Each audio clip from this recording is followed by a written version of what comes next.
sahabat ini kita berkumpul lagi dan ada kebenaran firman Tuhan yang sama-sama kita akan lihat. Dan terima kasih Brother Lali sudah bawa dalam doa. Biarlah apa yang kita bicarakan saat ini adalah Tuhan yang berbicara, Tuhan yang menyampaikan, Tuhan sendiri juga yang memberikan pengertian kepada saya dan kepada saudara-saudara sekalian. Dengan itu, melalui pelajaran ini nama Tuhan dimuliakan. Kita akan lihat bagaimana kebaikan Tuhan. Ya. Kita di pelajaran Desire of Ages atau kerinduan segala zaman ada di chapter 12, judulnya The Temptation. Ya. Penggodaan, ujian. Dan ini soal sahabat ya, jadi narasumbernya dari Tuhan, tapi kita juga dimintakan partisipasi untuk memberikan pendapat-pendapat dan masukan-masukan yang berasal dari Tuhan juga. Oke, saudara-saudara yang terkasih, saya mau baca di paragraf yang pertama ini. Namun sebelumnya, apakah saudara-saudara mengerti arti dari kata temptation?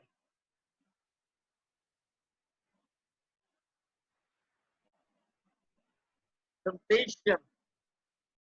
Bahasa Inggrisnya ya. Kita ke bahasa Indonesia artinya penggodaan atau pencobaan. Ya. Lalu kita lihat apa tentang judul ini. Mungkin sebagian dari saudara-saudara ada yang sudah baca, ya. Ada yang dulu pernah baca dan mungkin sudah lama tidak baca atau sudah lama tidak dengar lagi. Kesempatan kita belajar lagi. Apakah suara saya jelas, saudara-saudara? Karena jelas, bro. Okay. Bisa, Kak.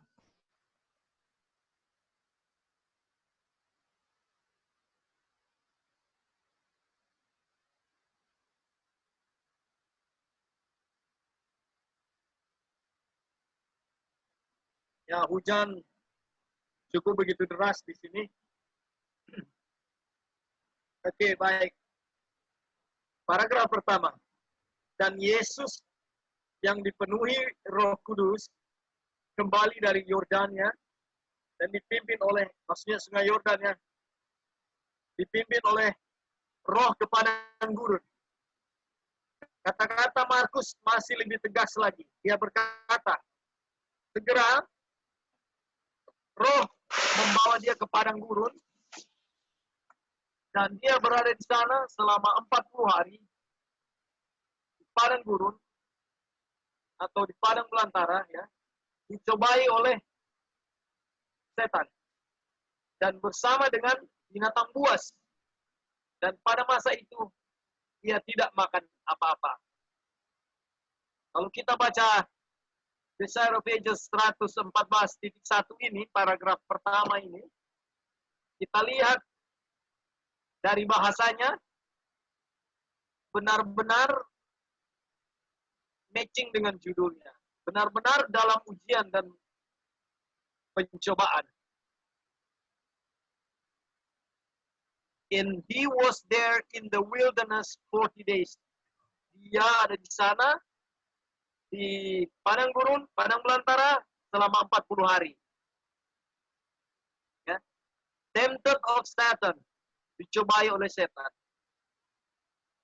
Dikatakan, and was with the wild beasts. Dengan binatang-binatang buas. Nah, ini memang benar-benar ujian.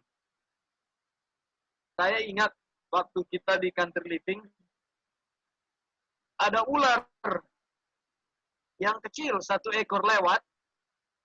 Ketika kita melewati sebuah jalan setapak, tiba-tiba ada ular yang menyeberang. Reaksi apa yang terjadi, saudara-saudara? Semua melompat dan lari.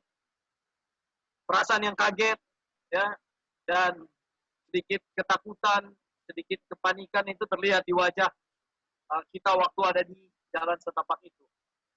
Saya membayangkan binatang buas apa yang ada pada waktu itu di padang gurun. Yang pasti ular, ya, mungkin beruang, mungkin singa, macan dan sebagainya. Ini benar-benar pencobaan. Pertanyaannya, kenapa ke padang gurun? Ya kan? Sebelum kita jawab itu, kita sudah lihat di padang gurun itu ada apa? Pertama, tidak ada apa-apa, tidak ada makanan. Ya. Kedua, banyak binatang buas. Ya. Kalau di kota, ujiannya di kota atau di kebun atau di kampung, kita masih bisa makan.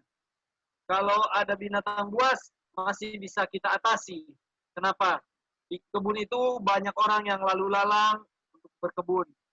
Ya, untuk minta pertolongan, mengatasi kesusahan-kesusahan itu mudah ya. Tetapi kenapa Tuhan Yesus tidak bawa di kebun anggur atau kebun apa saja yang ada di Timur Tengah sana, tapi malah dibawa ke padang gurun? Kita akan mengerti, saudara. Baik, di paragraf kedua ini, sebelum kita jauh berkembang, melalui pendapat saudara, saya dibacakan dulu ya.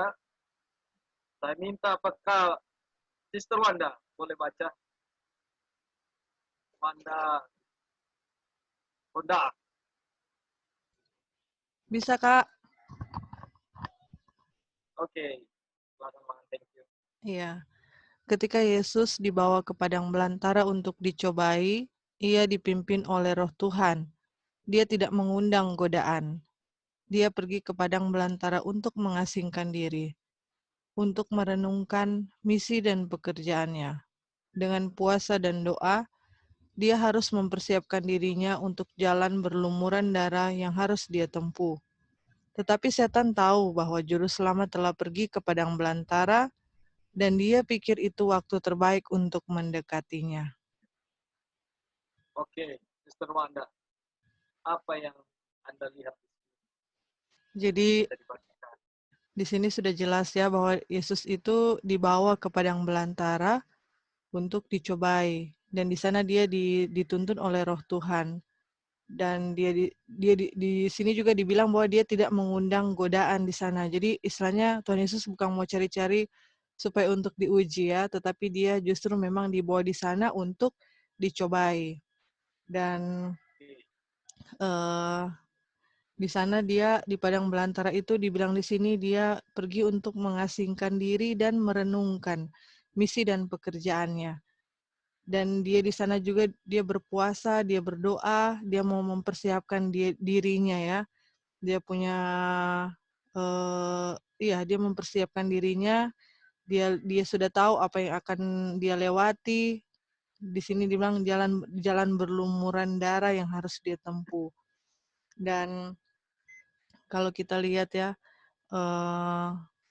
Tuhan Yesus dia sudah tahu apa yang akan terjadi bagi dia di sana, bagi pekerjaannya. Dia punya penghujung akhir dari dia punya kehidupan. Dia sudah tahu dia akan mati di kayu salib dan dia akan lewati semuanya ini. Dan dalam kemanusiaannya 100% dia bergantung kepada Tuhan, dia bergantung kepada Bapa, dan dia perlu untuk mengasingkan diri, dan dia doa dan puasa di sana.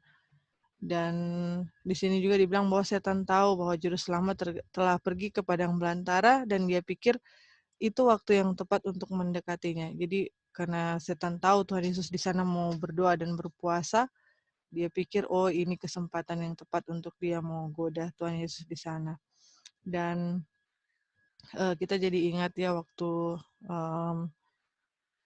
waktu Ayub Ayub itu Tuhan yang izinkan kan untuk setan goda dia. Artinya Tuhan tahu bahwa dia itu sudah siap untuk dicobai, dan Tuhan tahu pasti Ayub tidak akan jatuh ya. Dan karena Tuhan juga sudah lewati itu, dan bagaimana umat Tuhan yang mau setia untuk setia kepada Tuhan, mau menuruti akan segala perintah-perintahnya, pasti juga akan alami yang sama. Dan Tuhan lihat bahwa Ayub sudah siap kan, kita jadi ingat dengan Ayub ya. Jadi malah Tuhan lihat kesiapan Ayub, dan Tuhan izinkan dia untuk diuji. Tuhan sudah lewati itu, Ayub juga, dan itu akan menjadi bagian dari kita semua juga ya. Dimana pada satu saat nanti apabila Tuhan lihat kita sudah siap, istilahnya kita sudah memiliki karakter Kristus, kita akan juga alami hal seperti ini. Istilahnya walaupun kita akan dicobai, kita sudah tidak akan jatuh. Dan ini bagus sekali ya, ini ini paragraf ini. Jadi Tuhan Yesus pergi ke padang belantara itu dibawa ke sana kan, dan itu dibawa oleh Roh untuk dicobai di sana. Bukan dia mencari uji, bukan dia mencari mendekati pencobaan ya. Maksudnya dia dicobai, tetapi bukan mencari pencobaan, bukan mencari supaya dia digoda gitu. Itu ya bagus sekali. Jadi justru di sini dia malah merenungkan dia punya misi dan pekerjaannya ya di sini. Dan puji Tuhan kita sudah tahu ya ceritanya, dan pasti kita akan baca, dan kita sudah tahu dia menang kan walaupun dia dicobai, dan semua itu artinya dia sudah siap untuk menghadapi itu semua. Ya puji Tuhan. Terima kasih Kak. Terima kasih Wanda sudah menguraikan paragraf, dan jelas apa yang Tuhan lakukan di padang gurun. Kenapa dia ke padang gurun? Tadi Wanda tekankan dia tidak mengundang pencobaan. He did not invite temptation. Sehingga genaplah nas yang ditulis, jangan bawa diri kamu ke dalam pencobaan. Ternyata contohnya adalah Tuhan Yesus Kristus sendiri. Firman yang keluar dari dia, dan dia juga memberikan contoh bahwa dia tidak mengundang pencobaan dalam dirinya. Dan pertanyaan yang kita tanya, kenapa dia dibawa ke padang gurun tadi, di awal paragraf awal tadi, sudah terjawab saat ini. Dia dibawa ke padang belantara, dan tidak menjadi satu ketakutan buat dia tentang binatang buas, ataupun tidak makan, oleh karena dia dipimpin oleh Roh Tuhan. Tapi ada satu hal yang saya tangkap, saudara.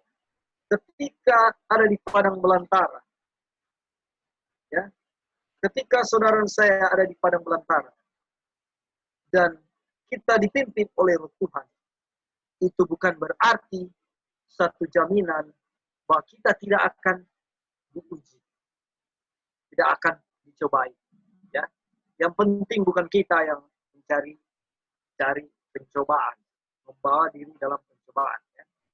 Nah, tapi disinilah dengan adanya kuasa Roh Tuhan, ya, langkah kaki kita saat di padang belantara itu dituntun dan dipelihara oleh Tuhan. Ya. Terima kasih, Sister Wanda, yang baik sekali sudah. Johan Kristus di paragraf ini. Oke, silakan. Oh iya, sorry. Kita mau tambahkan sedikit ini paragraf, mungkin sebelum lanjut ya. Ini ada bagus, ini ada 2 poin yang bisa kita ambil di sini.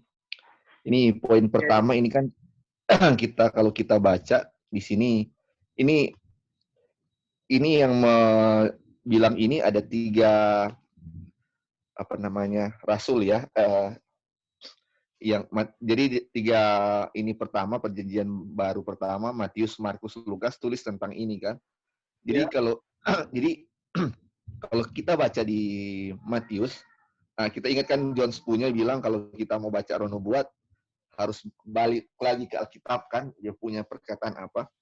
Jadi kalau kita baca di Matius, dia bilang di sini, when Jesus was led into the wilderness to be tempted. Jadi dia dibawa oleh Roh Kudus untuk dicobai kan. Jadi istilahnya kalau ngulang untuk dicobai, tujuan dibawa ke apa namanya ke padang itu untuk dicobai bukan? Kalau mau lihat dia punya kalimat di sini berarti tujuannya Yesus ke sana untuk dicobai.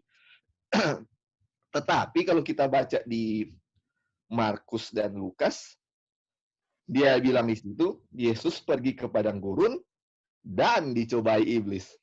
Dia ke padang gurun bukan untuk dicobai, tetapi di sana dia dicobai iblis. Tetapi tujuannya bukan untuk dicobai. Makanya ini bilang dia tidak mengundang godaan kan.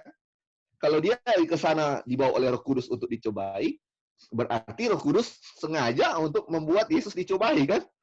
Tetapi kita tahu di sini dia punya tujuan adalah untuk berpuasa dan berdoa.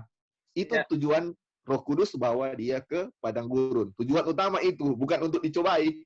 Tetapi pas di situ setan lihat, kita bisa cobai dia. Jadi waktu itu setan cobai dia, tetapi tujuan Yesus dibawa ke padang gurun bukan untuk dicobai, tetapi untuk berpuasa dan berdoa. Itu poin pertama ya. Dan poin kedua, jadi di sini tujuan Yesus kan ke padang gurun untuk puasa dan berdoa kan. Jadi setiap ada perbuatan yang baik yang mendekatkan kita dengan Tuhan, pasti akan ada cobaan di sana. Contoh ya, misalnya saya mau nonton bioskop ini. Pasti dalam perjalanan saya ke nonton bioskop tidak akan ada cobaan karena saya mau kecobaan kok, ngapain saya mau dicobai setan, dia akan jatuh. Tetapi kalau ada misalnya ada niat yang baik untuk mendekatkan diri saya dengan Tuhan, di situ akan ada cobaan. Jadi pasti maksudnya ini pelajaran untuk kita semua. Kalau misalnya ada sesuatu yang baik yang akan mendekatkan diri dengan kita dengan Tuhan, akan ada cobaan-cobaan setan untuk menjatuhkan kita supaya tujuan utama kita itu tidak akan berhasil ya, sama seperti setan ya. Bayangkan kalau Yesus gagal di sini, apakah dia punya tujuan untuk berdoa dan puasa bisa tercapai? Tentu kita akan gagal kan, dia gagal dan kita juga gagal. Tetapi puji Tuhan dalam dia punya tujuan ini, dia menang dalam percobaan itu kan. Aduh, puji Tuhan. Ini bagus sekali. Terima kasih. Terima kasih untuk masukannya. Ada saudara-saudara yang lain yang punya pendapat tadi Lali melihat sesuatu yang lain dari paragraf ini berdasarkan Injil dan bagaimana dengan saudara-saudara? Apakah ada yang memiliki pendapat yang lain? Ya Kak, bisa dengar? Silakan. Ya, kita mau lihat dari segi profesi ya Kak. Jadi waktu Tuhan Yesus dibaptis itu, dia kan Bapa kirim roh kan ke dia seperti dalam bentuk bulu merpati. Nah, jadi kita kan belajar profesi kan line upon line, kita ikut line-nya Tuhan Yesus.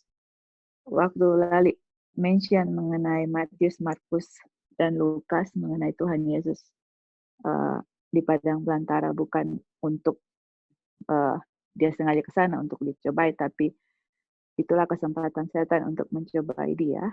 Kita coba lihat dia punya ayat-ayat di Lukas, dan di situ ada satu poin yang sangat menarik di Lukas 4 ayat 1. Dibilang Yesus itu being full of the Holy Ghost. Jadi kita lihat waktu Tuhan Yesus di pergi ke padang belantara itu, dia itu sudah kecurahan Roh Kudus tanpa batas ya. Dan di saat itulah dia akan mulai dia punya public ministry kan. Dan itu line-nya kita toh di Wahyu 18 akan kecurahan Roh Kudus tanpa batas dan akan mulai dia punya public ministry. Jadi untuk orang memulai public ministry Kak harus kecurahan Roh Kudus tanpa batas. Itu di Lukas 4 ayat 1 karena kita ikut line-nya Tuhan Yesus. Nggak bisa kita mau public ministry untuk Sandelo nanti atau orang bilang midnight, sekarang sudah midnight, harus bisa public ministry, itu nggak akan bisa dilakukan kalau nggak ada kecurahan Roh Kudus tanpa batas. Itu harus di Sandelo untuk kecurahan Roh Kudus tanpa batas, dan lihat yang akan Yesus hadapi apa. dia bilang di bahasa Indonesia yang Kak Roy lah, Kak Opin ada kasih warna grey itu, dia bilang dia mempersiapkan diri untuk untuk jalan berlumuran darah yang dia harus tempuh. Wah, bukankah kita juga akan menjalani, jalan yang, bayangkan mau kasih gospel ke seluruh dunia, mau menentang gereja, menentang negara, menentang semua pekabaran-pekabaran yang kita harus membukakan dosa-dosa dari Babylon itu kan bukan pekerjaan yang gampang itu. Jadi itu di dalam ini ya Tuhan Yesus lagi merenung dia punya pekerjaan yang mana kita juga di saat itu, pekerjaannya ini seluruh dunia harus dikasih pekabarannya, bukan satu hal yang yang easy seperti itu. Jadi kita bisa lihat lagi dengan pengertian mengenai Wahyu 18, pengertian kita yang kecuali Roh Kudus tanpa batas, dan melihat pengalaman Tuhan Yesus itu fit sekali ya. Jadi puji Tuhan, untuk baru kutipan mula-mula kan udah bisa banyak sekali dia punya meaning, tetapi ya kita sudah tahu persiapan Tuhan Yesus untuk public ministry itu bukan hanya 1-2 hari, itu 30 tahun, dan kita sudah belajar ya, dia punya persiapan itu yang mana ada ibunya yang juga ada andilnya membesarkan Tuhan Yesus, dan semua persiapan-persiapan yang Yesus lakukan, yang mana dia melakukan medical missionary, membantu orang sakit, orang miskin, makanya public ministry banyak yang ikut dia gitu loh Kak. Jadi itulah yang kita bisa lihat di sini. Thank you Kak Opin. Oke, thank you Joy. Ini poin yang penting juga ya. Jadi harus kita ditanamkan dalam pikiran bahwa langkah-langkah dari Kristus itu ya adalah tidak ada rantai yang putus. Ya. Nah, kalau firman-Nya itu ya dan amin, alfa dan omega, berarti tidak ada satu doktrin yang berbeda dengan hal ini. Ya. Sebelum Kristus, Roh Nubuat bilang, sebelum Kristus melakukan public ministry, dia sudah melakukan banyak hal-hal kebaikan, karakter Tuhan, karakter Bapa, sehingga waktu dia masuk kepada public ministry, ya, ingat dia sudah kepenuhan Roh Kudus. Oleh sebab itu, ya, kita bisa lihat keberhasilan dan kesuksesan Tuhan Yesus di dalam melakukan pekerjaannya itu dengan pertolongan Bapa itu terjadi. Dan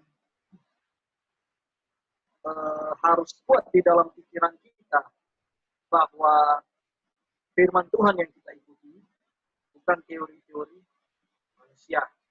Kenapa saya bilang ini? Oleh karena di waktu-waktu yang lalu, di kesempatan yang lain, kita sudah lihat ya, banyak sekali teori-teori manusia yang kita pelajari, dan pada akhirnya hal itu tidak menjadi berkat buat siapapun.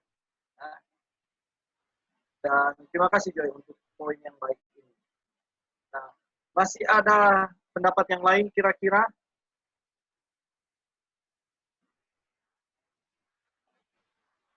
Oke, baik. Kalau belum ada, kita lanjut ya. Nah, tadi Brother Lali tekankan bahwa ya ada tertulis ya, Tuhan tidak mencobai siapapun ya. Tapi yang ditekankan dari Tuhan Yesus pergi ke padang belantara ini adalah untuk berpuasa, berdoa, dan mempersiapkan dirinya untuk jalan berlumur darah yang harus dia tempuh. Ya. Dan ini gambaran juga buat kita yang akan nanti public ministry sebagaimana Tuhan Yesus. Nah, ada di bawah nanti diuraikan kutipan yang luar biasa bagaimana Yesus menang, bagaimana kita. Oke. Kita masuk pada paragraf berikut.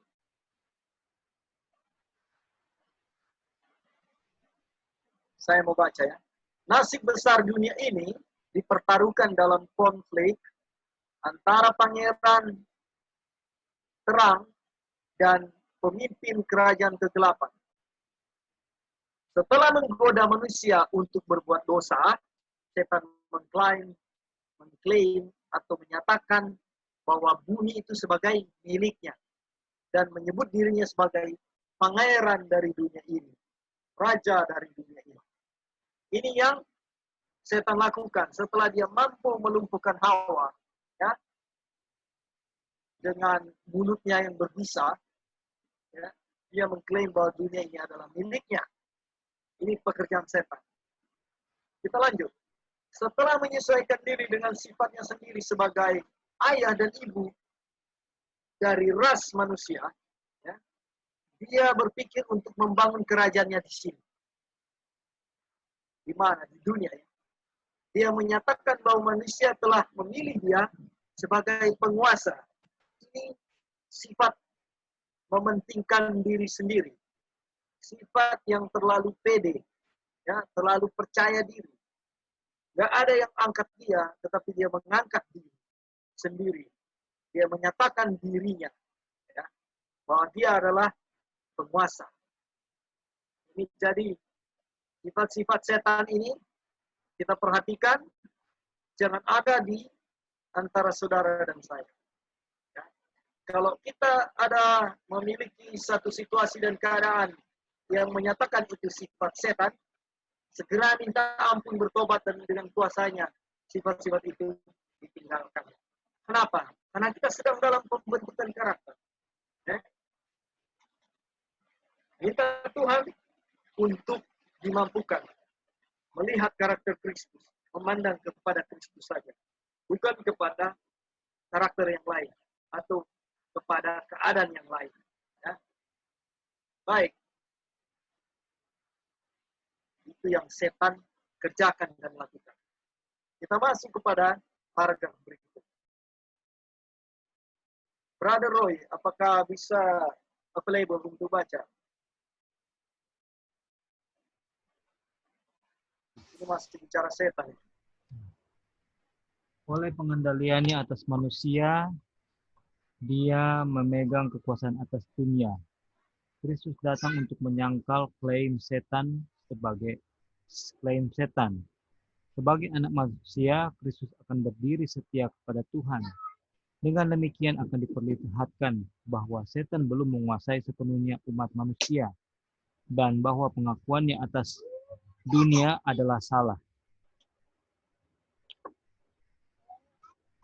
Lanjut atau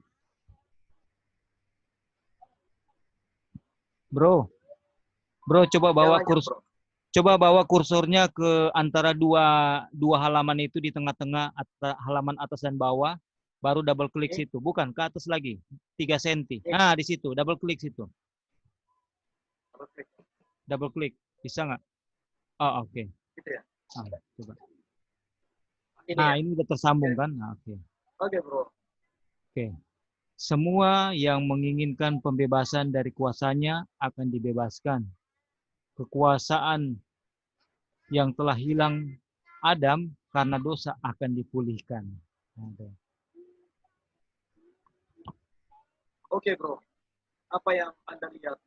Ya, jadi kan ada oleh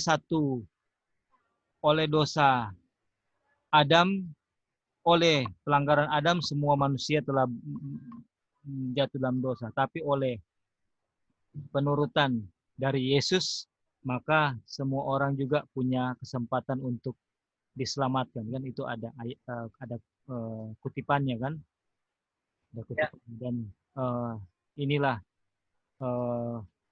yang menyatakan bahwa setan belum menguasai dunia itu karena masih ada orang yang bisa menurut kehendak Tuhan karena dia berdiri setia kepada Tuhan. Dan klaim setan itu dipatahkan bahwa semua sudah tunduk kepadanya. Dan 144.000 juga akan berdiri sebagai bukti bahwa ada yang mengikuti anak domba kemana saja dia pergi. Jadi semua langkah kaki Yesus, ya kan, we should follow his steps, itu kan. Anak domba 144.000 mengikuti langkah-langkah kaki Yesus. Ada. Jadi di sini kalau kita belajar dari Yesus bagaimana untuk bisa menang dan bagaimana caranya berdiri kepada Tuhan, mari kita ambil waktu, kita belajar bagi Yesus. Dan ini juga kita sedang belajar mengenai pencobaan kan, bagaimana Yesus menang. Di situ dia senantiasa mengandalkan firman Tuhan, ada tertulis, karena dia senantiasa menggunakan waktunya untuk belajar firman Tuhan, berhubungan dengan Bapa. Jadi kita tidak mungkin bisa menang tanpa mengikuti teladan Yesus. Yang paling berbahaya kalau pengetahuan kita akan Yesus kurang dan kita berpikir kita sudah mengikuti teladan Yesus. Padahal itu. iya, itu yang paling berbahaya. Iya, bagi kita. Padahal teladan Yesus itu seperti apa? Itu yang belum kita ketahui dan belum menjadi penuntun kehidupan kita. Gitu. Puji Tuhan untuk kemurahan Tuhan melalui Yesus. Ya, mungkin ini dari kita, ada yang lagi lain. Terima kasih, Bro. Thank you, Bro. Apakah ada saudara-saudara lain yang punya pendapat? Halo bro. Ya, silakan. Iya. Ini bisa dengar ya? Ini udah keras juga di sini. Oh iya, oke. Ini ada poin juga sini yang kita bisa lihat dari paragraf ini. Jadi ini kita tahu setan datang untuk coba Yesus dengan penuh kepedean ya, atau percaya diri sekali bahwa dia ini pasti bisa kalahkan Yesus kan, karena sewaktu dia menang atas Adam dan Hawa ketika dia berhasil untuk mencobai mereka dan mereka langsung gagal kan. Dan setelah itu ribuan manusia setelah Adam sampai di Yesus, mungkin jutaan juga yang gagal terus. Jadi makanya dia kan sudah klaim bahwa ini dunia ini dia punya milik kan, karena siapa sih yang bisa menang dengan dia? Kayaknya nggak ada, dan itu sudah hampir pasti dari dia punya pemikiran bahwa dia akan menang juga di Yesus kan. Mungkin dan kita tahu ya ada 3 cobaan, nanti kita akan lihat dia punya cobaan-cobaan nanti. Tetapi yang mau lihat di sini ada kepedean ya, bahwa dia itu bisa kalahkan Tuhan Yesus dan bisa menguasai dunia kan. Ya. Coba mana yang tadi ya, itu dia. Setelah menggoda manusia, dia mengklaim bumi ini sebagai miliknya dan menyebut dirinya pangeran dunia ini. Dia menyatakan bahwa manusia telah pilih dia sebagai penguasa. Jadi artinya, ya seperti itu kan, karena manusia jatuh terus. Dan bahwa dia juga bisa mengalahkan Yesus. Nah, di sini yang kita bisa lihat juga, ini setan ini dia punya kepercayaan diri untuk, saya ini bisa kalahkan Yesus.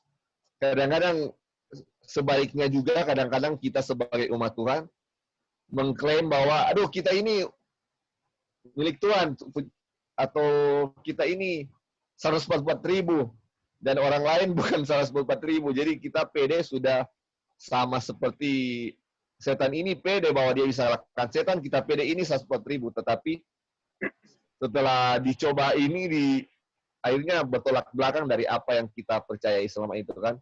Jadi misalnya setan itu dia gagal, dan Yesus buktikan bahwa dia bisa menang. Kadang-kadang juga kalau kita mengklaim kita sebagai orang benar, dan yang lain salah, justru akan sama seperti setan, dia punya perasaan kan. Ini yang kita maksudnya, setan punya perasaan seperti itu. Menganggap dia bisa, ya dalam konteks ini ya, menganggap dia bisa untuk kalahkan Yesus. Dan dalam konteks kita juga kadang-kadang menganggap kita ini orang benar, akhirnya sama seperti setan, gagal kan. Dan biarlah kita seperti Tuhan Yesus yang selalu bergantung kepada Bapa dan kemenangannya itu ya. Yesus tidak mengklaim ya bahwa saya akan pasti menang atau apa, tetapi kita lihat dia punya, nanti kita mungkin akan lihat dia punya step-stepnya. Ya, itu bro, itu sebagai. Terima kasih bro. Oke, thank you bro. Saudara, harus jeli melihat sesuatu. Ya. Misalnya begini. Ketika saudara merasa diri saudara lebih benar dari orang lain, kita sedang mengakui setan itu sebagai penguasa. Kalau kita mengklaim saya lebih baik dari orang lain, atau saya lebih benar dari orang lain, kita sedang mengakui bahwa klaim setan atas bumi ini sebagai miliknya itu, dan mengakui dia sebagai pangeran atas dunia ini, sedang terjadi. Dan kalau itu terjadi, kita disebut antikris. Karena setan bertolak belakang dengan Kristus. Ya, thank you brother atas masukannya ya. Ini penting. Apa yang Yesus tunjukkan selalu di dalam kehidupannya setiap hari? Ada yang bisa jawab? Apa yang Yesus tunjukkan yang kita tahu dari firman yang selama ini kita belajar? Apa yang Yesus tunjukkan yang dari kita tahu, apa yang Tuhan Yesus tunjukkan selama ini, yang kita tahu dari kehidupan kita selama ini? Apa saudara? Ini sekolah sahabat, diskusi, mungkin ada yang punya pendapat dari bisa menjawab pertanyaan saya. Apa yang Yesus tunjukkan selama ini? Kasihnya. Kasih, love. Oke, thank you, Sister Wanda. Apa kasih dari Kristus itu apa? Itu salah satu karakter dia. Ya. Yang dia tunjukkan selama ini adalah kasih, cinta kepada saudara, kepada saya. Tidak ada alasan buat saudara dan saya untuk membenci orang lain. Karena Kristus sudah mencintai saudara dan saya. Ya. Tidak ada alasan buat saudara dan saya merasa lebih benar dari orang lain. Karena Kristus sudah mencintai saudara dan saya. Ya. Apalagi ada sikap yang merasa benar. Saya lebih benar. Apalagi ada sikap yang merasa saya sedang melakukan pekerjaan Tuhan. Ya. Dengan Bible study saya lah. Dengan saya sebagai seorang yang melakukan Bible study lah.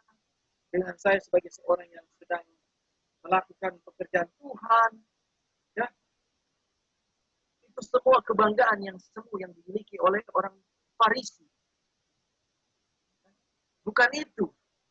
Saya senang mengulangi Matius 7 ayat 21, 22 dan 23 sebagai kekuatan buat saya dan cermin buat saya untuk mengingat-ingat. Ya. Sifat Farisi ini jangan menjadi bagian dari saudara dan saya. Karena ini bukan karakter Kristus. Ini penting, saudara-saudara. Ini karakter setan. Jadi ketika ada dosa yang kita biarkan terjadi, sementara ada pilihan untuk kita bisa menang, dan kita lakukan dosa itu, kita sedang menyatakan bahwa setan adalah pangeran dunia ini. Setan adalah penguasa. Terima kasih untuk masukan-masukan. Kembali ke Brother Roy tadi. Sebagai anak manusia, Kristus akan berdiri setia kepada Bapa. Dan Kristus datang untuk menyangkal pernyataan setan yang di atas tadi. Di sini menyatakan bahwa setan belum menguasai sepenuhnya umat manusia. Umat manusia yang mana yang setan belum kuasai? Apakah itu saudara dan saya? Ya. Jawaban ada di pilihan saudara dan saya. Kristus menyangkal pernyataan setan bahwa dia menguasai dunia ini. Pernyataan dia salah. Dan ada kabar gembira saudara-saudara dengan sebagaimana Yesus, sebagaimana anak manusia setia berdiri kepada Bapa, setia kepada Bapa, ya. Di paragraf di kalimat di bawah, kabar gembira buat saudara dan saya, semua yang menginginkan pembebasan dari kuasanya akan dibebaskan. Saudara akan dibebaskan dari kuasa setan. Saudara akan dibebaskan dari kejatuhan-kejatuhan. Ya, saudara akan dibebaskan dari kegagalan. Ya. Saudara akan dibebaskan dari kesalahan-kesalahan. Hari ini saya berjuang, saya kalah. Hari ini saya berjuang, besok saya berjuang, saya kalah. Kemarin saya berjuang, saya kalah. Saya jatuh. Ya.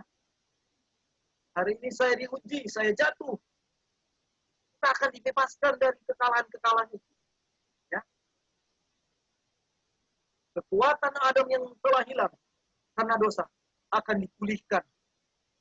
Citra, image Tuhan akan dikembalikan pada manusia. Ini kabar gembira. Dan ini pekerjaan anak domba. Ini pekerjaan anak manusia. Pekerjaan Kristus. Ya, luar biasa. Ya, ini Tuhan. Baik. Apakah ada pendapat yang lain?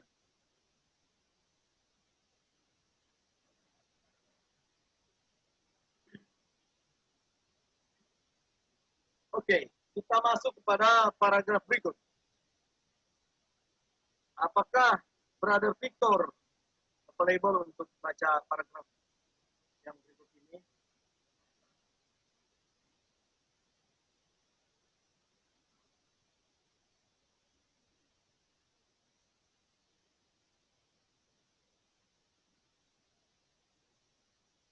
Oke, kalau belum, saya mau minta sister kita, apakah available? Iya, Pak. Oke, kita thank you. Silakan. Apa suaranya kedengaran, Pak? Jelas. Sejak pengumuman kepada ular di Eden, aku akan menempatkan permusuhan antara kamu dan wanita dan antara benihmu dan keturunannya. Kejadian 3 ayat 15. Setan telah mengetahui bahwa dia tidak memegang kekuasaan mutlak atas dunia. Terlihat pada manusia bekerjanya sebuah kekuatan yang menentang kekuasaannya. Dengan minat yang kuat, dia menyaksikan pengorbanan yang dipersembahkan oleh Adam dan putra-putranya. Dalam upacara-upacara ini, dia menemukan simbol persekutuan antara bumi dan surga. Dia mengatur dirinya sendiri untuk menghalangi persekutuan ini. Dia salah mengartikan Tuhan dan salah menafsirkan upacara yang menunjuk pada juru selamat. Manusia dituntun untuk takut akan Tuhan sebagai oknum yang senang akan kehancuran mereka. Pengorbanan yang... Sampai situ dulu, Kit. Ya, Pak. Ini menarik sekali, Kit. Coba kita lihat, apa ada poin penting di sini, Kit? Ya, Pak. Ini tadi kan konteksnya bahwa Tuhan itu di padang gurun dilihat setan kayaknya kesempatannya dia untuk mencobai Tuhan, kan, Pak. Nah, terus setan tahu bahwa setan menganggap dirinya itu sebagai penguasa bumi, kan, karena dari sejak Adam dan Hawa pertama kali dia cobai mereka berhasil. Dan di ayat Kejadian 3 ayat 15 ini, waktu dia baca ini, setan pikir kayaknya manusia dengan bumi ini ternyata masih ada kekuasaan gitu. Jadi dia nggak 100% dia yang kuasain. Tapi maka karena itu dia mau coba, mungkin nanti yang di bawah lebih jelas lagi paragrafnya. Di sini dia mau ada rencana untuk mencobai manusia supaya maksudnya kayak menipu manusia bahwa Tuhan itu tuh bukan sebagai oknum yang buat hancurin manusia gitu loh. Maksudnya kayak sebagai penipu manusia, bukan Tuhan yang kita kira baik begitu, tapi dia mau manusia itu melihat Tuhan itu ya sebagai kehancuran untuk kita sebagai manusia. Oke, thank you. Lanjut. Menarik. Pengorbanan yang seharusnya mengungkapkan kasihnya dipersembahkan hanya untuk memenuhi tuntutan murkanya. Setan membangkitkan nafsu jahat manusia untuk mengikatkan kekuasaannya atas mereka. Ketika Tuhan menulis firman yang telah diberikan, setan mempelajari nubuatan kedatangan juru selamat. Dari generasi ke generasi, dia bekerja untuk membutakan orang-orang terhadap nubuatan ini agar mereka menolak Kristus pada saat kedatangannya. Oke, Gip. Sisanya, Gip. Apa, Gip? Kenapa, Pak? Iya, jadi Sisanya apa? Kita punya opinion. iya. Jadi kalau kita lihat di sini, setan itu ternyata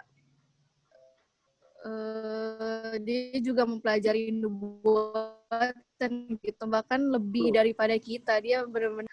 Tapi tujuannya adalah supaya ya nanti di part selanjutnya lebih jelas lagi ya. Dan kalau kita baca di chapter ini, kita jadi terbuka. Ya, saya sendiri merasakan kayak benar-benar terbuka gitu. Selama ini ternyata kita itu dibawa tipuan setan gitu, tanpa kita sadar. Dan dalam chapter ini juga kita belajar bahwa disinilah Tuhan kasih firman-Nya petunjuk bahwa jangan sampai kita tertipu oleh godaan setan yang sebenarnya yang kita anggap baik sebenarnya nggak sesuai dengan kehendak Tuhan gitu. Dan ternyata pas baca ini dari pengalaman-pengalaman kita, oh ternyata kita ikut dengan tipuan setan yang kita kira selama ini benar gitu. Ya itulah makanya di sini Tuhan mau tunjukkan kepada kita rencana-rencana setan yang apalagi di akhir zaman ini yang makin besar kuasanya untuk menipu kita gitu. Betul. Kita thank you ya, thank you. Tuhan untuk masukannya. Jadi benar tadi. Ini tapi ada satu pertanyaan ya sebelum kita. Jadi waktu setan katakan yang sudah jelaskan kita ya. Sejak pengumuman kepada ular di Eden, ya, aku akan menempatkan permusuhannya. Kejadian 3:15. Setan mengetahui bahwa dia tidak memegang kekuasaan secara mutlak atas dunia ini. Dari apa, saudara-saudara? Apa yang membuktikan setan itu tidak memiliki kekuasaan mutlak? Bukti nyata ya, bukti nyata. Kejadian sehari-hari. Mengerti ya pertanyaan saya ya? Jadi waktu itu kan Tuhan kasih pengumuman kepada ular di Taman Eden. Aku akan menempatkan permusuhan antara kamu dan wanita dan antara benihmu dan keturunannya. Nah, di sini setan tahu bahwa dia tidak memegang kekuasaan mutlak. Melalui apa? Apa buktinya? Yang terjadi setiap hari. Yang terjadi.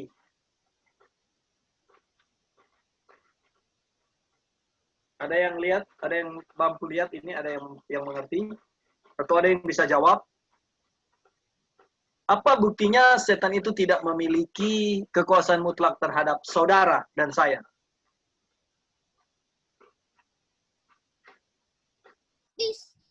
Power of choice, Kak. Power of choice. Tungguan ya. Apa bukti setan itu tidak memiliki kekuasaan mutlak atas saya dan saya? Power of choice. Power of choice. Oke, one. Itu bisa jadi satu jawaban, tapi kita taruh di samping dulu itu, Wan. Karena itu proses. Itu proses ya. Oke, thank you sudah menjawab. Ada yang lain? Apa buktinya kekuatan setan itu tidak mutlak atas saudara dan saya? Kalau Kak? Ya. Gimana, Joy? Iya, buktinya kalau kita menang dalam pencobaan itu berarti setan belum menguasai kita mutlak. Kalau setan menguasai saya dengan mutlak, kita itu nggak akan ada kemenangan dalam. Kan kalau tadi bilang sehari-hari kan dalam betul. Contoh sehari-hari. Itu sih yang terlintas di dalam kita punya pemikiran. Thank you, Joy. Ada jawaban yang lain? Saudara-saudara yang lain? Come on. Ada Kak Acil. Siapa lagi ini? Gita? Ada jawaban, Git? Ada Dion? Apa bukti bahwa kekuasaan setan itu tidak mutlak atas kita?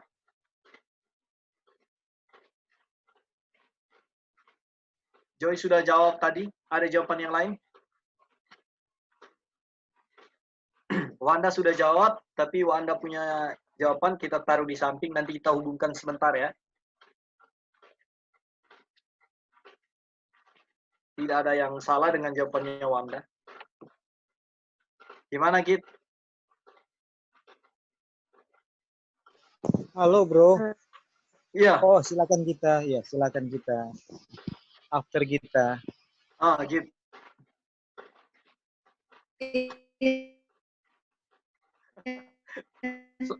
So putus-putus kita. Ya, lagi Git, coba lagi. Coba lagi Git. Oke, Gita masih putus-putus. Brother Roy, bagaimana? Boleh. Ini Gita, sudah. Gita sejelas. Kita lagi deh. Kita agak jadi lupa ini tadi karena itu jadinya. Oke. Silakan kita. Ya, halo Vin. Tadi kita tanya, boleh diulang lagi, Pak, pertanyaannya? Oke. Apa bukti bahwa kekuasaan setan tidak mutlak atas kita?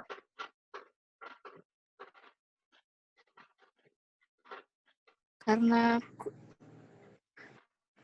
Ini kehidupan hari-hari ya, kehidupan hari-hari.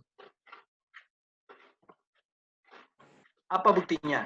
Tadi Joy sudah jawab ya, ketika kita menang. ketika Christ ini, Pak. Ketika Christ ini. Oke, thank you Gita.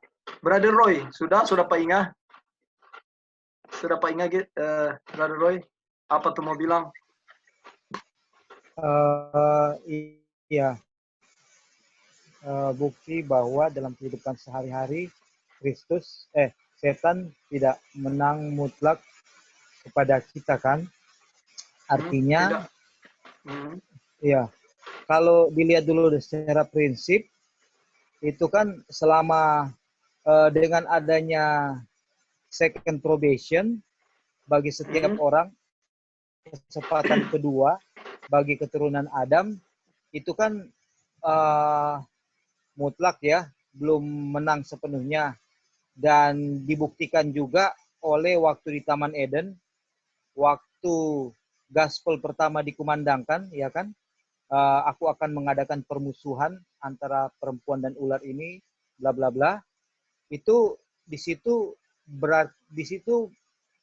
ini belum personal kan, masih secara great kontroversi.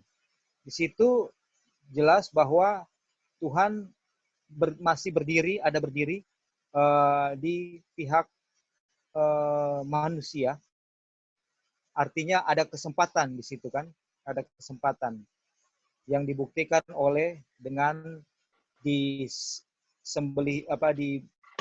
pakaian domba, pakaian domba, kulit domba kepada Adam dan Hawa, dan itu murni dari kemurahan Tuhan, bukan karena ada yang baik di Adam dan Hawa, tidak ada, tapi karena Tuhan dalam rahmat-Nya memberikan itu. Dengan adanya itu ada second probation, dan selama belum tertutup pintu kasihan secara universal maupun personal, itu berarti Roh Kudus masih bekerja.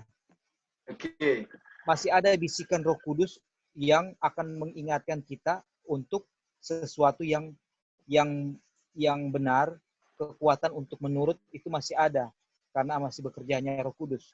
Lain ceritanya kalau secara universal sudah close probation atau secara pribadi seseorang sudah menolak Roh Kudus, maka untuk pribadi orang itu setan sudah menang sepenuhnya karena dia sudah menolak Roh Kudus. Nah, berarti di sini kita lihat bukti bahwa setan belum menang kalau Roh Kudus masih berbicara di dalam hati saya. Dan untuk menginsafkan dosa. Jadi kalau itu masih terdengar, jangan keraskan hatimu. Jangan keraskan hati saya. Itu nanti pada akhirnya kalau kita mendengarkan dan kita akan menang. Itu juga kembali ke kutipan yang tadi yang di atas, bahwa dengan Yesus masih menang, itu membuktikan dan masih bisa menurut di pihak Tuhan, itu membuktikan setan belum menguasai dunia. Dan itu yang tadi Joy sampaikan, bahwa ketika saya menang, saya seperti Kristus, membuktikan bahwa setan belum menang, memiliki dunia ini. Dan bagi pribadi, menurut saya adalah, kalau saya masih mendengarkan bisikan Roh Kudus untuk hal apa yang perlu Tuhan untuk perbaiki di kita, itu bukti bahwa kita masih ada kesempatan, atau setan belum menang sepenuhnya dalam diri kita gitu. Ya, ini. Oh, luar biasa, puji Tuhan ya. Oke, saya mau dengar satu jawaban lagi. Apa bukti setan tidak berkuasa mutlak atas manusia atau saudara dan saya? Brother Lali, ada Ini bro, ada jawaban apa? kalau tandanya bahwa dia masih mencobai kita. Kalau misalnya dia sudah memegang kita secara sepenuhnya, ngapain dia mencobai kita lagi? Kan dia sudah pegang kita. Kalau dia belum pegang kita sepenuhnya, makanya dia harus coba-coba terus setiap hari kan. Apakah Ya. kita menang ikut dia atau enggak? Kalau kita dia sudah pegang, sudah dia punya milik kan? Buat apa? Tapi kalau dia masih coba, berarti dia antara punya kita atau bukan. Oke, thank you. Satu kali lagi, dua jawaban lagi lah. Karena ini penting sekali kita tahu ya. Dion, Brother Dion, bagaimana Dion? Apa bukti bahwa setan tidak memegang kekuasaan atas Dion? Tidak memegang kekuasaan mutlak atas Dion. Apa Dion buktinya? Tadi sudah dijawab, Dion pendapat apa? Pasti ada buktinya. Apa buktinya? Bisa ulang. Dion, ulang. Gimana Dion? Bisa ulang lebih pertanyaan? Pertanyaannya, apa bukti bahwa setan tidak memegang kekuasaan mutlak atas Dion? Setan itu tidak berkuasa atas Dion, itu buktinya apa Dion? Setan itu tidak berkuasa mutlak atas Dion, itu buktinya apa? Karena manusia mempunyai apa namanya ini? Kehendak untuk memilih. Oke, sama berarti dengan apa ya? Dengan siapa namanya? Dengan Sister Wanda. Oke, thank you Dion. Mari kita lihat jawaban-jawaban. Tidak ada jawaban yang salah ya. Kita lihat. Baca di paragraf yang saya bold merah ini, ya. Terlihat pada manusia bekerjanya sebuah kekuatan yang menentang kekuasaannya. Ini yang saudara-saudara jawab semua. Joy jawab, Brother Roy uraikan tadi, Lali jawab, dan diproses untuk kekuatan ini bisa terlihat, ya, untuk menentang untuk menentang pekerjaan setan ini atau kekuasaannya setan ini, ya, itu bisa terjadi dengan yang Wanda dan Dion jawab, kuasa memilih. Ya. Di dalam saudara dan saya, ketika ada Roh Kudus, ada hal yang tidak baik yang kita lihat, ya, kita dihadapkan pada satu pilihan, ya.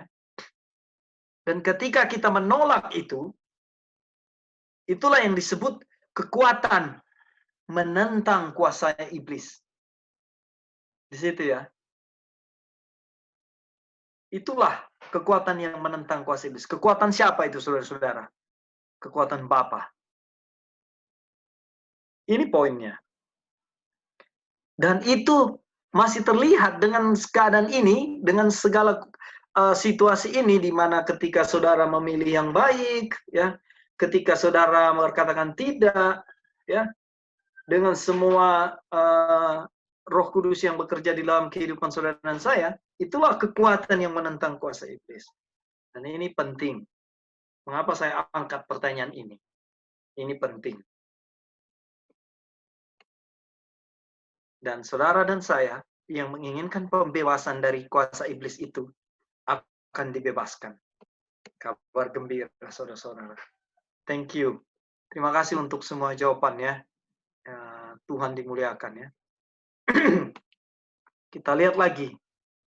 Setan ini ya, dia temukan bahwa upacara-upacara dalam simbol persekutuan di antara bumi dan surga ya. Itu adalah upacara-upacara persekutuan yang setan lihat. Bahwa ada surga dan bumi itu, ada satu keadaan surga dan bumi ini masih terhubung. Lalu apa yang setan mau lakukan? Dia buat supaya menghalangi persekutuan ini agar terputus. Setan dia salah mengartikan Tuhan. Ya. Artinya setan tidak mengerti. Dan dia salah menafsirkan semua upacara itu. Semua upacara itu menuju kepada juru selamat, saudara dan saya tahu itu. Dan setan salah tafsirkan. Padahal setan belajar nubuatan. Ada lagi penekanan di paragraf yang agak panjang ini, di bawah yang penting. Makanya saya agak pelan-pelan ya. Ya, bro. Ya, silakan. Iya, ini ada penekanan sedikit. Ini yang bagus ya, yang bold kuning ini, yang atas dan bawah memang ada hubungan. Kalau kita lihat, yang di atas dulu, yang kuning yang di atas, yang pertama dikasih itulah yang Tuhan bilang, aku akan mengadakan permusuhan kan, Ya. antara keturunan. Dan ini firman Tuhan kan, karena dibilang itu firman Tuhan kan, kita tahu Betul. itu adalah firman Tuhan. Dan dibilang setan mempelajari firman Tuhan kan, dia Ya. sudah tahu itu firman Tuhan, dia tahu firman Tuhan bilang begitu, dia tahu bahwa dia belum punya kekuasaan penuh atas manusia, dia tahu itu. Tetapi di paragraf-paragraf sebelumnya, dia sudah klaim, dia tahu dia belum penguasa, tapi dia merasa bahwa dia penguasa. Bisa lihat nggak di situ? Jadi dia tahu firman Tuhan itu, mempelajari, nggak ikuti apa yang firman Tuhan itu kan, yang seperti Tuhan itu bilang apa, seperti itu.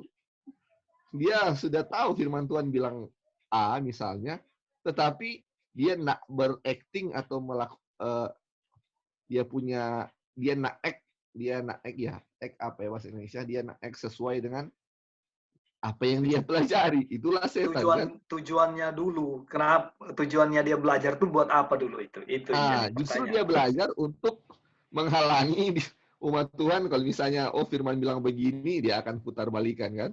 Istilahnya begitu. Kapan waktu dia putar balikan itu? Di mana? Peristiwa di mana? Bagaimana, bro? Kapan waktu dia putar balikan firman Tuhan? Iya. Peristiwa di mana?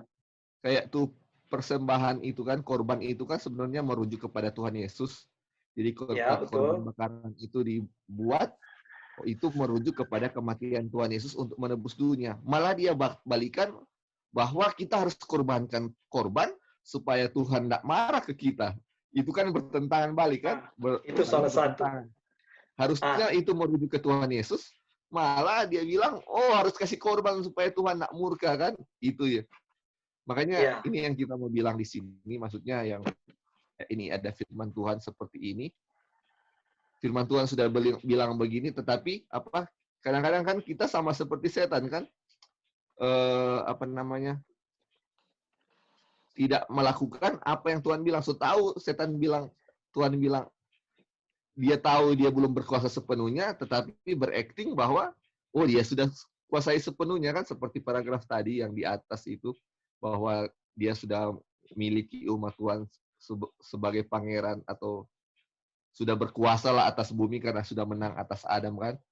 Makanya Tuhan Yesus buktikan bahwa tidak seperti itu. Nah, itulah walaupun setan tahu firman Tuhan tetapi tidak melakukan seperti apa yang firman Tuhan bilang. Itulah yang setan. Nah, salah satu yang firman diputar balikan ketika dia menggoda Hawa tuh. Iya, itu. Iya kan? Nah, jadi terima kasih atas masukannya, brother. Dan paragraf ini luar biasa karena dia menjelaskan satu persatu ya. Dan kita lihat ini kedok setan benar-benar dibuka. Di manusia itu dituntun ya, yang baru Lali bilang. Kita harus takut Tuhan ya. Di sini saya tulis oknum karena terjemahan bahasa Indonesia dia tulis seorang, sebagai seorang yang senang akan kehancuran mereka. Setan bukan orang, saudara-saudara. Dia satu oknum, satu zat yang senang manusia hancur. Yang manusia itu saudara dan saya. Tapi kalau kita memiliki karakter setan, kita bukan manusia, kita setan. Ya, kita oknum. Jadi manusia dituntun supaya takut Tuhan, ya. Ini kental di saudara dan saya, ya. Kalau saudara lihat di YouTube, nanti saya jelaskan ya. Tuhan, kita dituntun supaya takut Tuhan, ya, sebagai oknum yang senang akan kehancuran mereka. Pikiran kita itu, kita ingat Joy dulu ajar midnight, ya, kegelapan. Kita salah mengartikan Tuhan. Nah, pada waktu itu midnight, ya. Jadi, Tuhan jahat, setan mau kita berpikir seperti itu, ya. Dan pada praktik sehari-harinya, ketika saudara dan saya jatuh dalam dosa, di pelajaran chapter 17, waktu saya bawakan, saya dapati situ dibilang begini. Bukannya kita harus bersyukur ketika ada dosa dinyatakan, ya. Sebaliknya kita malah, aduh Tuhan, saya sudah berdosa sekali, aduh bagaimana ini ya. Di sini kita bahkan akan berpikir, aduh saya akan dapat karma, saya akan dapat kutuk. Ini yang setan mau. Gambaran ini yang setan buat. Ya. Jadi takut Tuhan itu kayak takut akan ada bencana, takut akan ada murka, takut akan ada pembalasan dari Tuhan. Ini yang setan mau. Dan setan kasih gambaran bahwa kita itu akan dihancurkan oleh Tuhan, akan dibinasakan oleh Tuhan. Gambaran ini. Tapi saudara coba belajar kasih Tuhan. Coba saudara belajar kasih Kristus. Salib Kristus. Tidak ada ketakutan dalam diri manusia karena Tuhan sudah mengasihi saudara dan saya sebelum kita dilahirkan. Kita dipilih sebelum kita dilahirkan. Kasihnya saudara dan saya sudah lihat dari hari ke hari, jangan jauh-jauh. Ya. Janganlah kepada cerita-cerita Alkitab masa lalu. Kepada saudara dan saya hari ini. Coba lihat perjalanan kehidupan kita dari kita dilahirkan sampai hari ini. Mana yang tidak ada kasih Tuhan di situ? Ini penting saudara. Setan mau gambarkan Tuhan itu jahat. Jadi waktu Yesus mati di kayu salib itu, dia mau turun ke dunia itu, adalah supaya Tuhan itu ya datang untuk memberikan murkanya, untuk memenuhi tuntutan murkanya. Tuhan itu jahat. Itu yang setan mau saudara dan saya tahu. Tetapi bagaimana kasih Tuhan?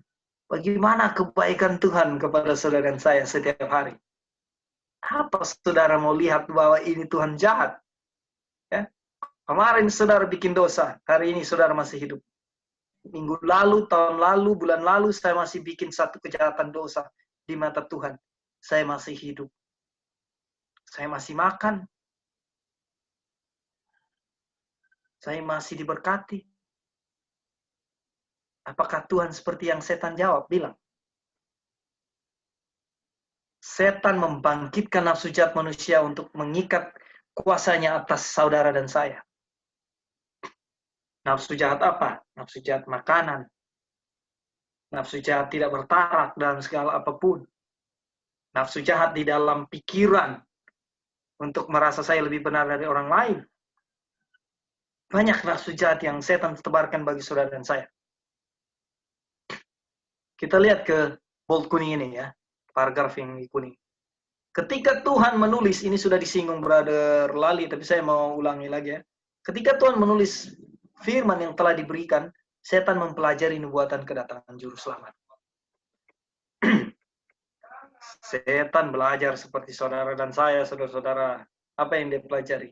Bagaimana Yesus datang itu nanti. Bagaimana juru selamat itu datang untuk menyelamatkan saudara dan saya. Ya.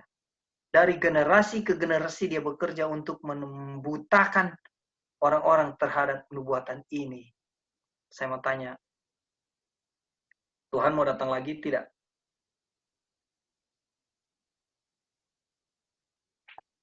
Iya Kak, amin. Tuhan mau datang lagi, amin. Tapi saya mau tanya, nubuatan tentang Tuhan datang ini banyak yang salah, banyak yang sesat, tapi ada juga banyak yang benar. Gimana Joy? Apakah ada nubuatan yang tidak benar saat ini? Amin. Nah, Banyak Kak. banyak. Saudara-saudara yang lain, bagaimana? Apakah ada banyak nubuatan yang sesat akhir-akhir ini, hari-hari terakhir ini? Iya. Saudara lihat ya, thank you. Saudara lihat, ini pekerjaan setan. Pekerjaan setan yang untuk membutakan saudara dan saya. Untuk percaya bahwa nubuatannya itu. Ya, ini sudah dari dulu, dari Yesus mau datang dulu, Yesus datang sebagai bayi. Itu sudah dibutakan. Apalagi menjelang Yesus datang untuk melakukan public ministry. Dan sekarang, nubuatan-nubuatan ini, nubuatan-nubuatan yang dari manusia, bukan dari Tuhan itu, ya, sedang terjadi. Apa tujuannya? Supaya kita menolak Kristus dan kedatangannya. Supaya kita hanya percaya kepada nubuatan manusia. Ya, supaya kita hanya percaya kepada orang-orang yang membuat nubuatan ini. Dan ini nubuatan manusia, bukan nubuatan Tuhan. Ya, tujuannya cuma satu.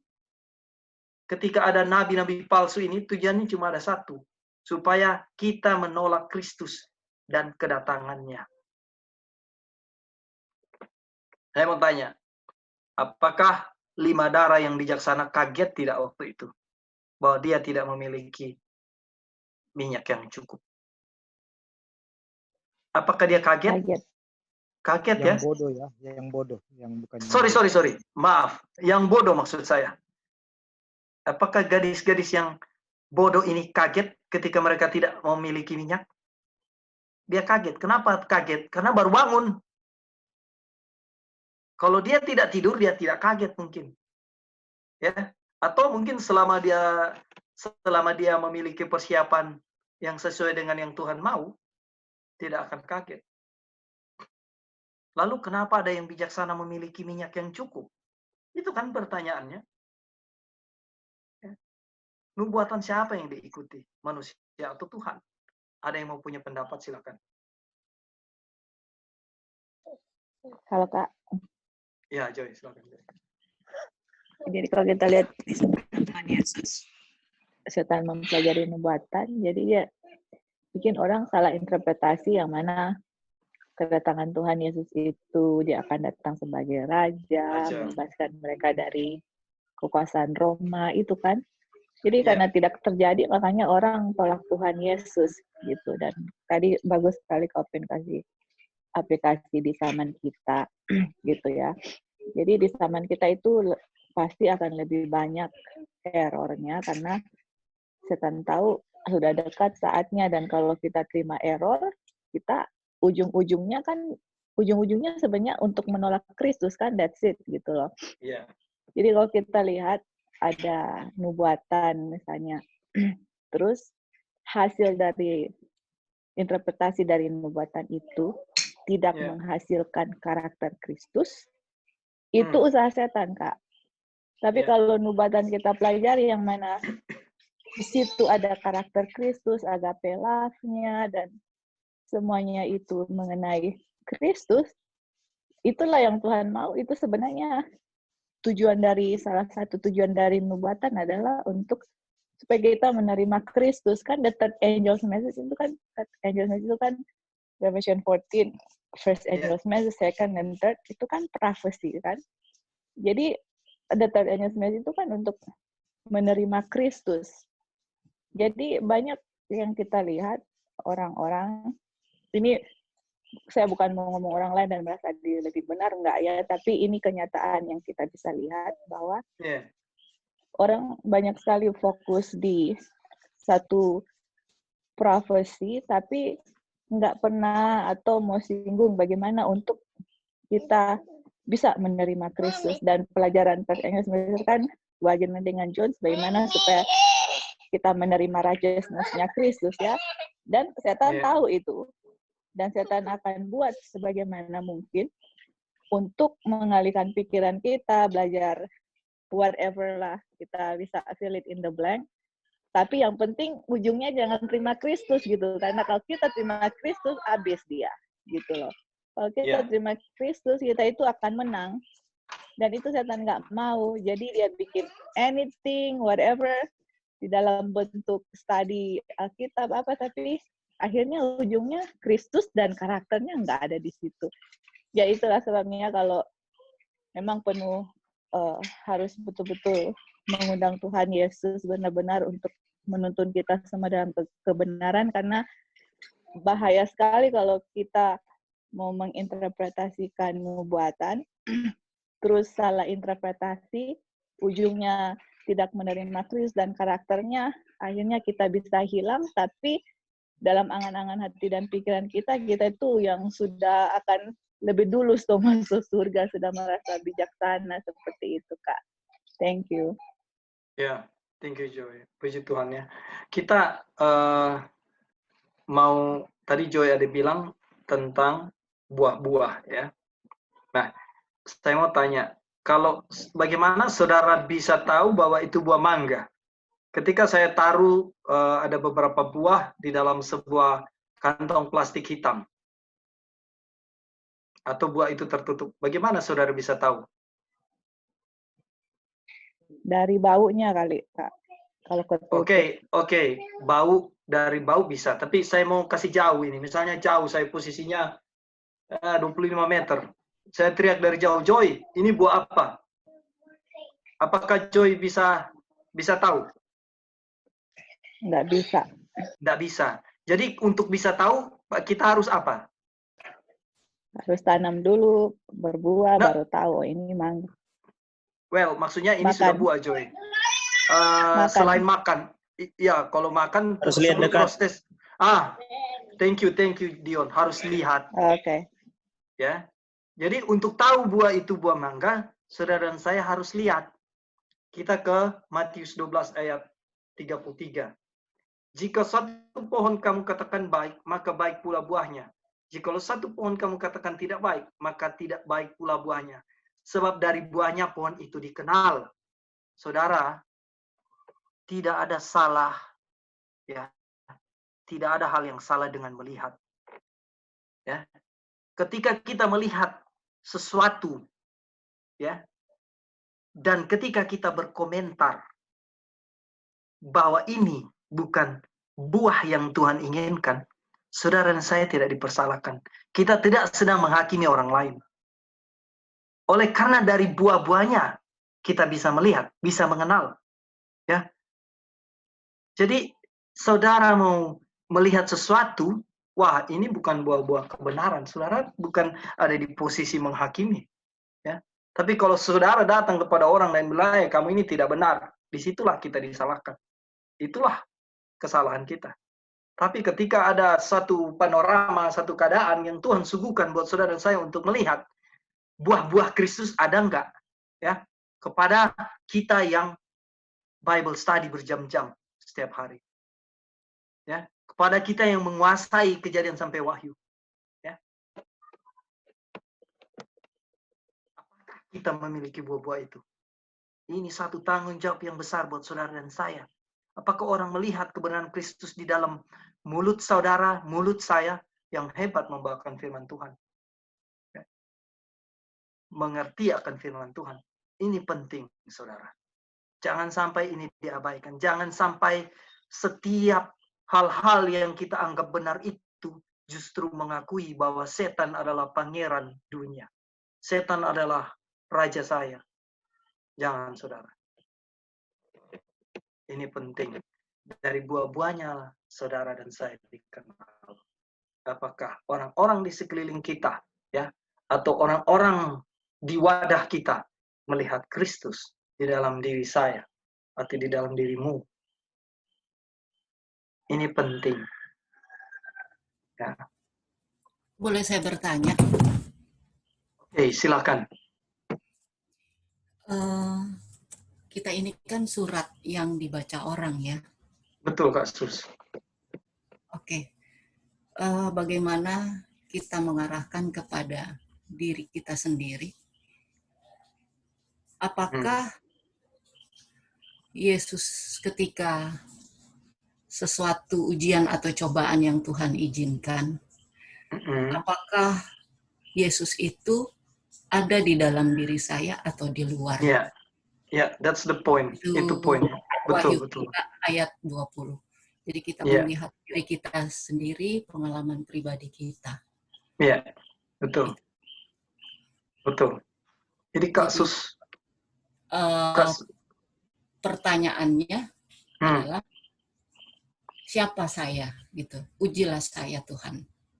Nah, itu sebabnya kita berdoa sama Tuhan, ujilah saya. Nah, Tuhan kasih ujian itu. Bagaimana? Apakah krisis itu kan krisis in karakter ya? Iya.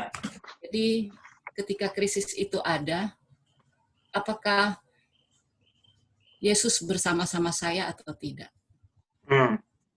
Iya, oke. Iya. Terima kasih. Terima kasih. Kasus itu penekanan yang penting ya, saudara-saudara. Dan ini tidak bisa jadi satu hal yang sekedar kita dengar lalu masuk kiri keluar kanan ya. Ini penting buat saudara dan saya. Bagaimana saat ada ujian dan semua kita diuji, bukan cuma A, si B atau si C, semua kita diuji. Tapi apakah saat ujian itu jadi Tuhan izinkan atas kita dan karakternya ada di dalam kita, Yesus itu ada di dalam kita. Ini menjadi satu PR yang penting buat saudara dan saya. Terima kasih Kak Sus sudah mengangkat satu poin yang penting yang boleh menjadi perhatian buat kita semua ya. Tuhan dimuliakan. Saudara-saudara yang kekasih dalam Tuhan, masih ada 2 menit, masih ada yang punya pendapat atau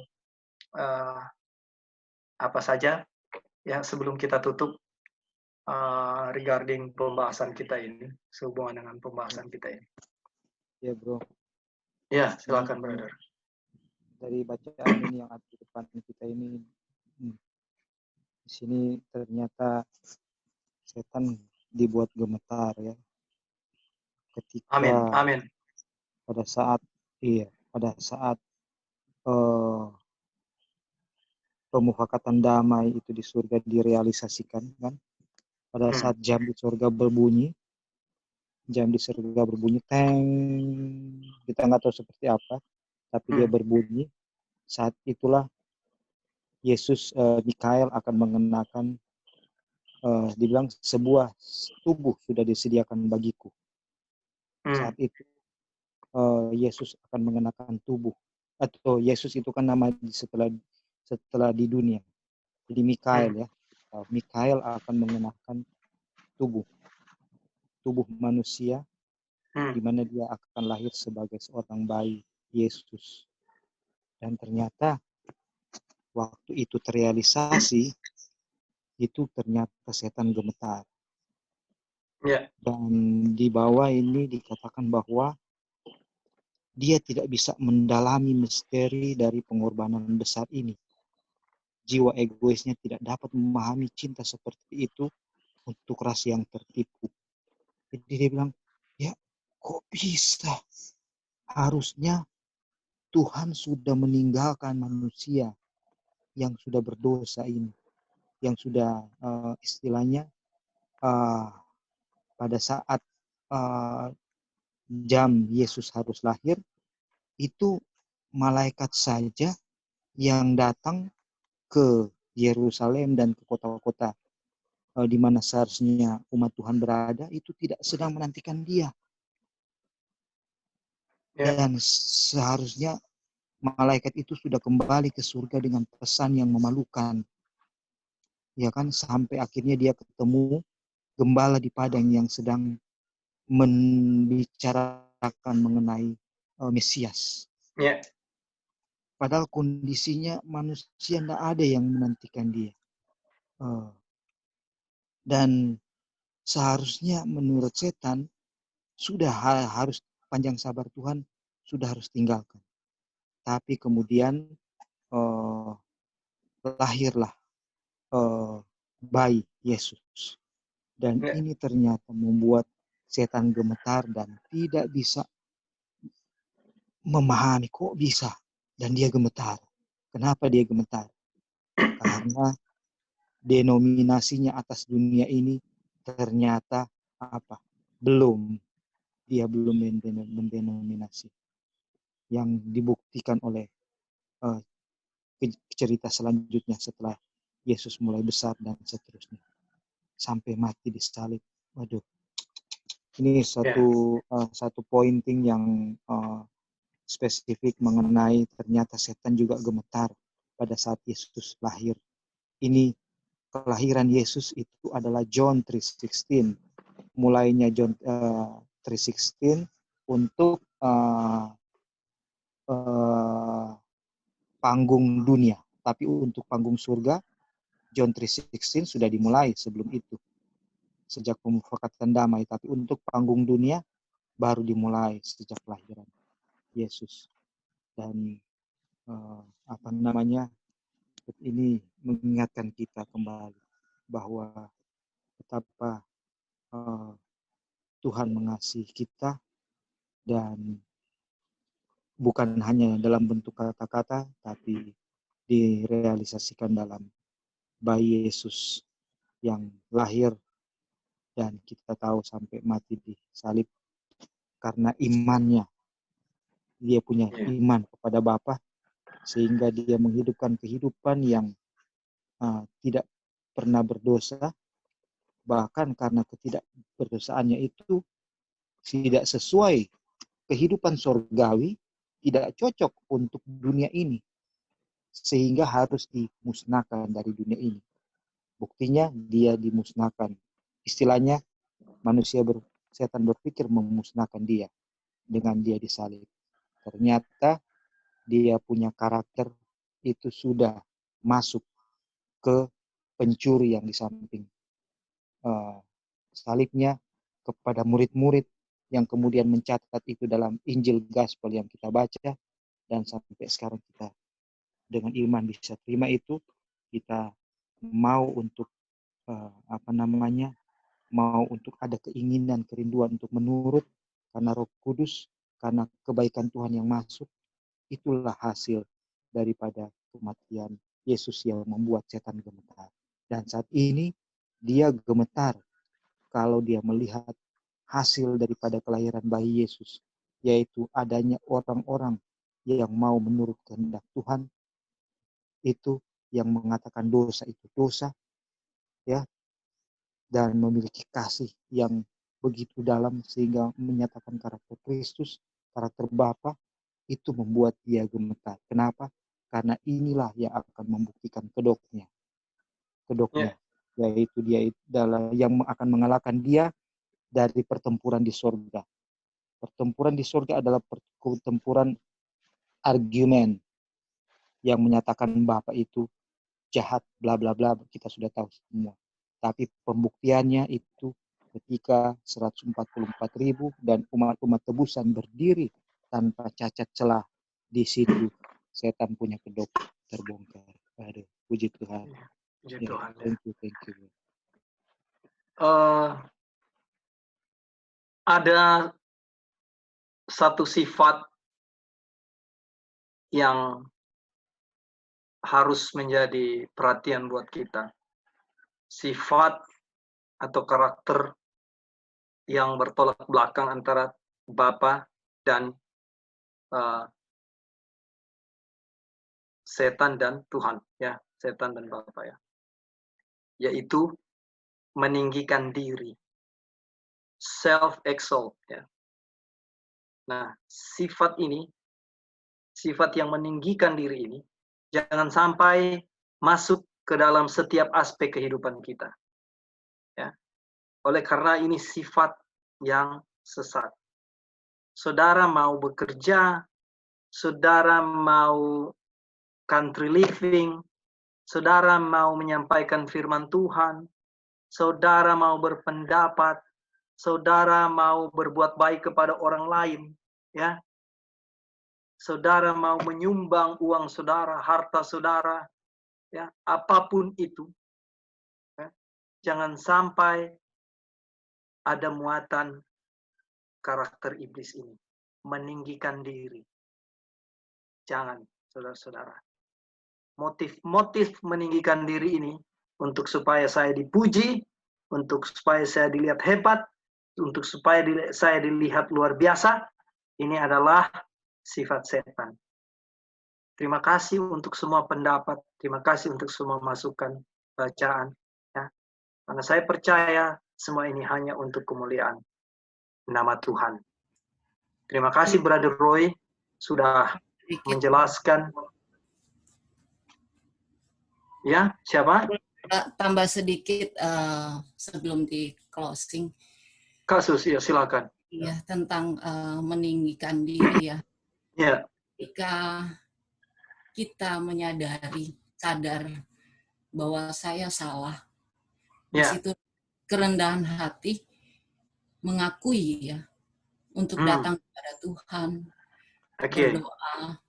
Nah ini yang Tuhan mau lihat, pertobatan. Betul. Di dalam umat Tuhan. Amin, amin, amin. Ketika ya memang daging itu sifatnya ngeles, ya kan?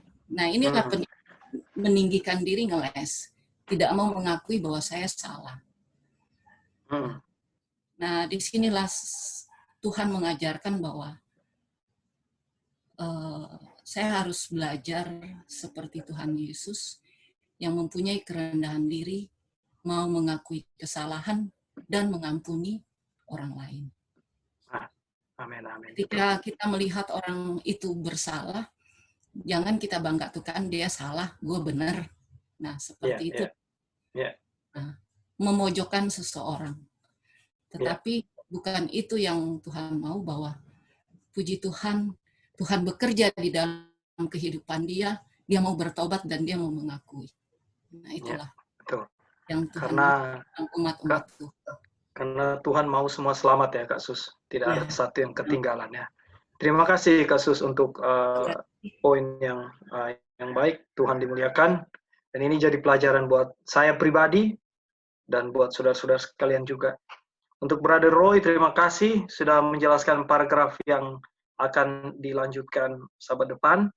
Itu juga hal penting bagaimana setan gemetar ketika Kristus lahir. Ketika Kristus sudah dipersiapkan Bapa untuk sebagai juru selamat yang akan datang.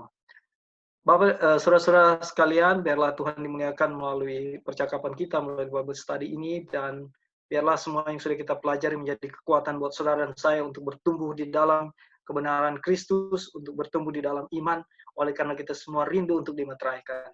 Terpujilah nama Tuhan. Saya kembalikan kepada Brother Dion.